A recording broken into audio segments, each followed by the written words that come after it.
कहानी शादी आजकल। आज सुबह सुबह 30 साल के good looking handsome IT engineer Prashant Shukla के घर में वही इमोशनल ब्लैकमेलिंग का सीन चल रहा था जो उसकी उम्र के बैचलर वेल टू डू लड़कों के घर में अक्सर चलता है, खासकर तब जब घर वालों को लड़के के लिए कोई सूटेबल मैच नजर आ जाए और लड़का उसकी तरफ देखने को भी तैयार ना हो।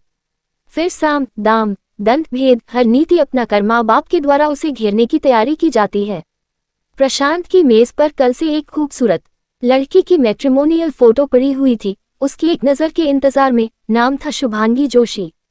उसी आईटी पार्क की एक कंपनी में एचआर मैनेजर थी जहां पर प्रशांत की कंपनी थी।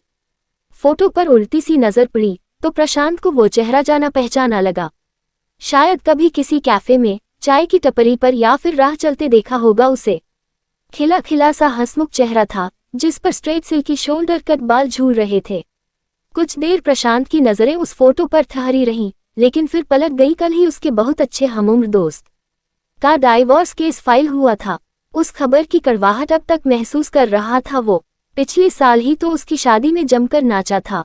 दोनों मेड फॉर ईच अदर लगते थे, मगर साल भर के अंदर ही प्यार का सारा बुखार उतर गया था और म्यान से तलवारें बाहर आ गई थी। तब से तो प्रशांत को शादी का मतलब सीधा सुसाइड नजर आने लगा था और उसका अभी सुसाइड का कोई इरादा नहीं था। प्रशांत की मां रजनी कल सुबह से ही उस पर भड़की हुई थी क्योंकि वह उसके लाए हर रिश्ते को नजरअंदाज कर रहा था। रजनी ने पूरा दिन अबोला रखा, रात को खाना भी नहीं खाया, मगर प्रशांत अपनी भीष्म प्रतिज्ञा से टस से मस ना हुआ। अभी मुझे कम से कम 3 साल शादी नहीं करनी, उसके बाद जहां बोलोगी कर लूंगा। ये प्रतिज्ञा प्रशांत की मां तब से सुन रही थी जब वह 25 साल का था और उसे एक मल्टीनेशनल कंपनी में जॉब करते हुए 3 साल हो गए थे। फिर वह 4 साल के लिए यूएस चला गया। उसके आते ही रजनी और प्रशांत के पिता पवन शुक्ला चाहते थे कि 30 लगने से पहले प्रशांत की शादी हो जाए, क्योंकि 30 के बाद लड़की वालों को लड़के की उम्र बताते हुए कुछ अच्छा नहीं लगता। और उधर से भी पहला डाउटफुल सवाल यही आता है, इतनी उम्र हो गई, अभी तक क्यों नहीं हुई लड़के की शादी? क्या कोई कमी है उसमें? 3 साल तक शादी न करने की भीष्म प्रतिज्ञा लिए हुए प्रशांत को पूरे 5 साल हो चुके थे, लेकिन वे 3 साल थे जिनमें अभी तक एक दिन भी नहीं घटा था। ये कौन सा गणित था? रजनी को कभी समझ नहीं आया, मगर अब अपने होनहार बेटे से बहस करने की शक्ति उसमें नहीं बची थी। इसलिए आज सुबह उसने वही हथियार चलाया जिसे चलाने में वह निपुण थी और जिसकी धार से उसने पूरे घर को अपने कंट्रोल में रखा हुआ था। उसके आंसुओं की धार आंखें सूजकर लाल हो चली थी। जुबान बिना रुके ऐसे बुदबुदाए जा रही थी जैसे कोई अखंड पाठ चल रहा हो। पहले दर्द सह सहकर इन्हें पैदा करो, फिर पूरी जवानी इन्हें पालने में लगा दो, फिर अपनी सारी जमा पूंजी इन्हें सेटल करने में स्वाहा कर दो, और जब बुढ़ापे में अपने सुख के लिए कुछ मांगो तो फिर ये माई लाइफ माई चॉइस का अलापने लगते हैं। अरे आज घर में शादी होगी, बहू आएगी तो हमें भी कुछ सुख मिलेगा, हमारे भी अरमान पूरे होंगे, नाते रिश्तेदारों से नेक शगुन के लेन देन निपटेंगे। हमारे जाने के बाद ब्याह करेगा तो हमें क्या सुख मिलेगा? फिर यह भी तो सोच, अगर आज हमें कुछ हो गया तो कौन बचेगा तेरे लिए? परिवार में हमारे बाद कोई तो होना चाहिए जिसे अपना कह सके, जो तेरा ध्यान रख सके। मगर नहीं, माँ बाप जो कहेंगे उससे उल्टा ही करना है। पता नहीं शादी को लेकर किस बात से डरता है। रजनी जी की बड़बड़ जारी थी। इसी बीच उनकी बेटी शालिनी का इंदौर से फोन आ गया। शालिनी प्रशांत से 2 साल बड़ी थी, यानी 32 की। उसकी एक 4 साल की बेटी थी। ससुराल वाले जोर दे रहे थे एक और बच्चा करने के लिए, जिस कारण उसके घर में काफी तनाव चल रहा था और वह अपने मन की भड़ास कैब से ऑफिस जाते हुए रोज माँ को फोन कर निकाला करती थी, माँ बस बहुत हुआ, अब मैं उस घर में ज्यादा नहीं टिक पाऊंगी। दिन भर ऑफिस में बॉस की खिटपिट सुनो और घर पर सास की। एक बच्चे को ही पालना मुश्किल हो रहा है, दूसरे के बारे में कहाँ से टाइम निकालें?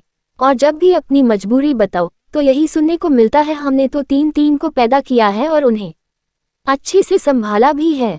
अरे आप ही बताओ, उनके टाइम में क्या औरतें बाहर के काम संभालती थीं, जॉब करती थीं, ऐसी स्ट्रेसफुल लाइफ जीती थीं। यहाँ खुद को नहीं संभाल पा रहे, एक और बच्चे को कैसे संभालेंगे? बहुत हुआ माँ, अब मैं ज्यादा दिन ये नाटक नहीं झेलने वाली, इंडिपेंडेंट हूँ, अलग होकर रह लूंगी। बेटी का अल्टीमेटम सुनकर रजनी घबरा गई। ऐसा नहीं कहते बेटी, दामाद जी की तो सोच, वे तो तुझे कुछ नहीं कहते, यही तो प्रॉब्लम है माँ। उनकी माँ मुझे कुछ भी कहती रहे, वे कभी किसी को कुछ नहीं कहते। एक बार कोशिश की थी उन्होंने अपनी माँ से बात करने की, जोरू के गुलाम का तमगा लेकर लौटे थे उनके कमरे से। तब से उन्हें कुछ नहीं कहते, जो सुनना पड़ता है मुझे ही सुनना पड़ता है, बेटी के फोन आने का, और कुछ फायदा हुआ हो या ना हुआ हो, लेकिन रजनी जी का माइंड डाइवर्ट होने से उनका सुबकना और बड़बड़ाना रुक गया था। मौके का फायदा उठाकर प्रशांत कमरे से बाहर निकला और मां पर पलटवार किया। देखा, एक की शादी करके अरमान नहीं निकले जो मेरी कराने चली हो। अगर मैं आज शादी कर लूंगा तो इस घर में भी वही कहानी दोहराई जाएगी जो दीदी के घर में चल रही है, बस किरदार बदल जाएंगे। क्या फालतू की बकवास करता है, इसमें फालतू की क्या बकवास है माँ, आपकी जनरेशन का माइंडसेट एक ही है। बहू पढ़ी लिखी आए, प्रोफेशनली क्वालिफाइड, जॉब भी करे, लेकिन ऑफिस से घर आकर किचन भी वही संभाले, बच्चे भी पैदा करे, उनकी पढ़ाई लिखाई भी देखे और अपना करियर भी।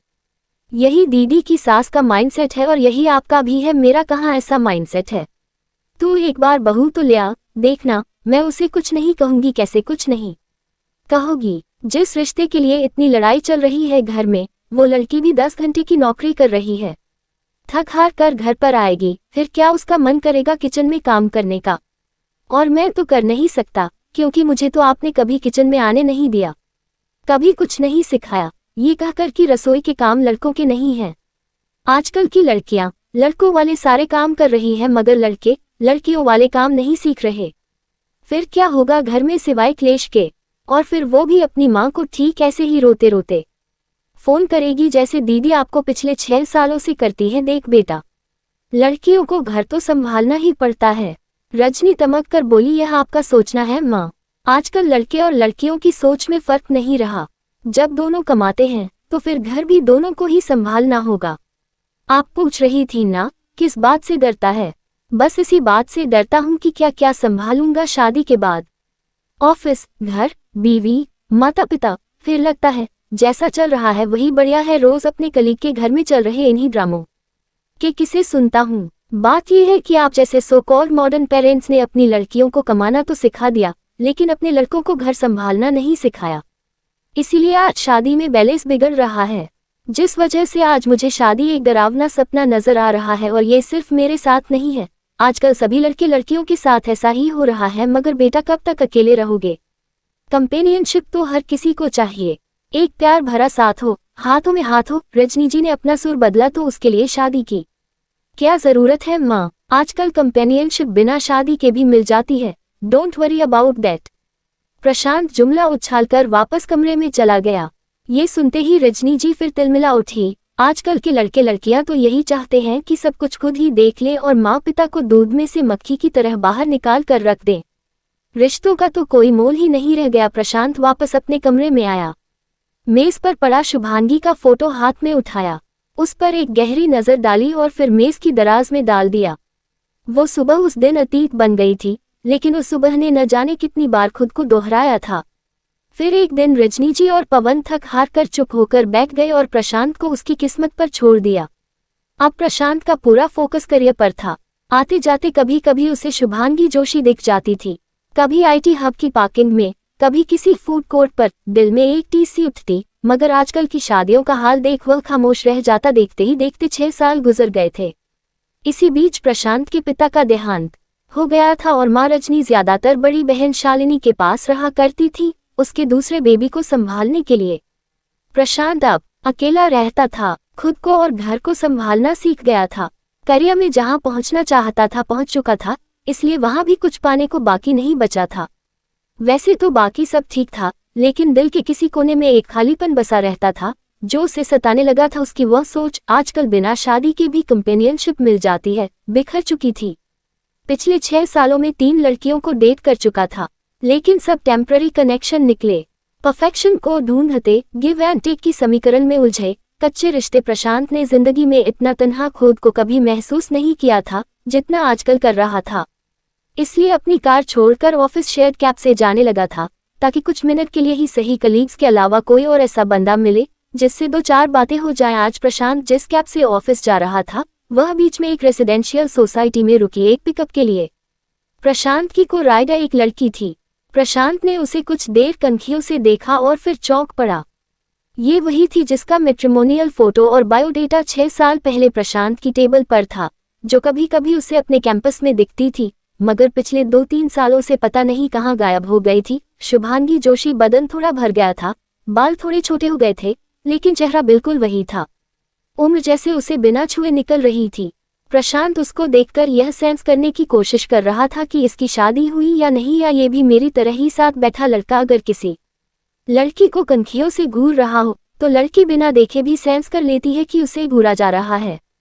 शुभांगी ने कुछ देर बर्दाश्त किया, लेकिन फिर तीखी नजरों से प्रशांत की ओर देखा और पूछा, वो प्रशांत से कब का गया?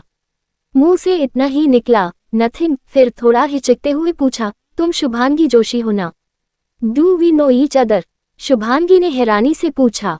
Not exactly, but in some way. दरअसल कुछ साल पहले तुम जिस कंपनी में HR मैनेजर थी, मेरी कंपनी उसी के पास थी। कई बार देखा था तुम्हें, मगर तुम्हें मेरा नाम कैसे पता चला, ये भी एक इंटरेस्टिंग स्टोरी है।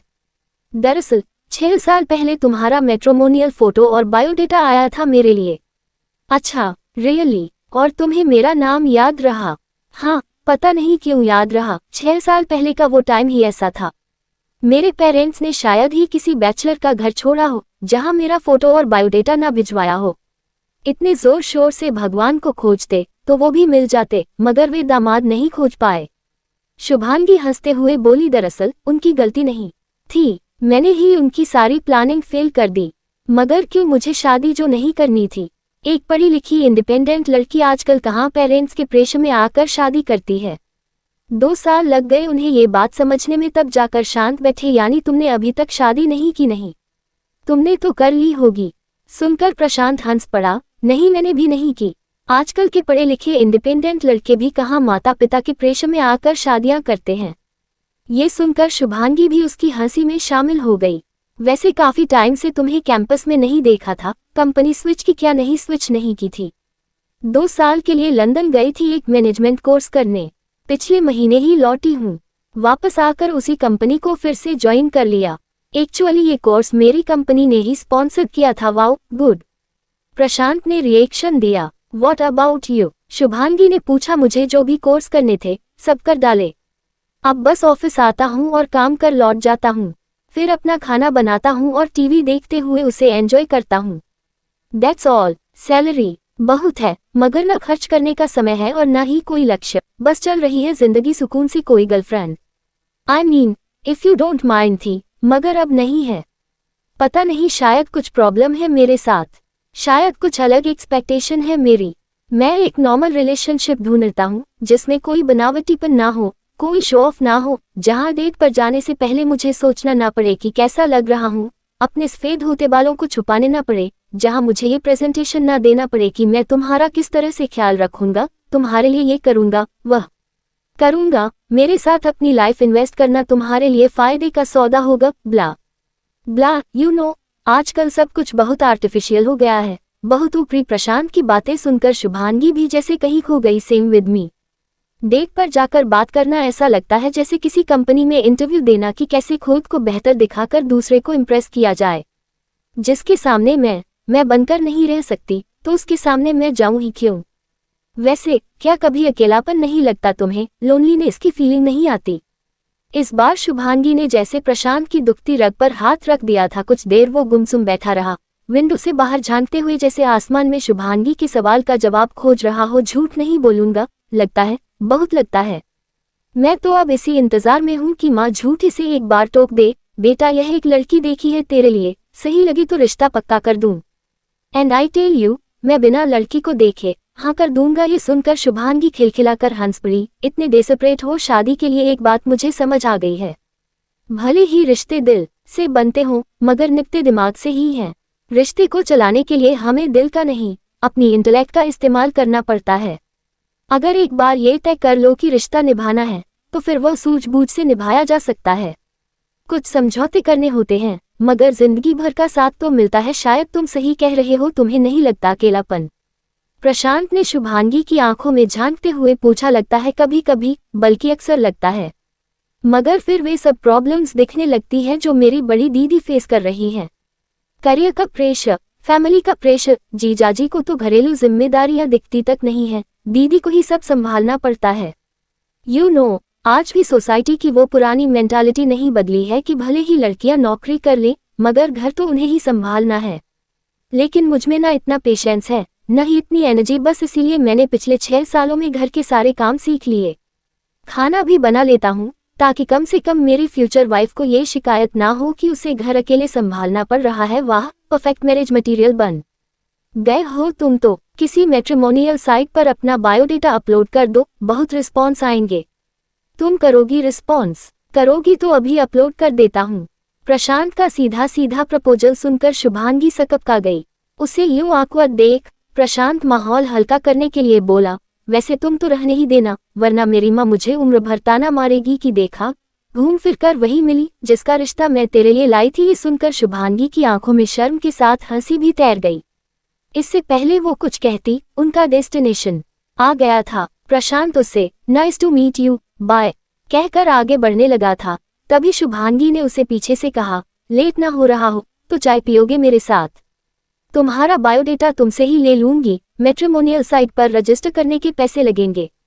मॉम कहा करती हैं, बहुत पैसे उड़ाती है, शादी के बाद मुश्किल होगी, इसलिए आजकल मनी मैनेजमेंट सीख रही हूँ। फ्यूचर के लिए एक हंसी इधर खिली, एक हंसी उधर बिखरी, एक सफर का अंत दूसरे की शुरुआत बन रही थी।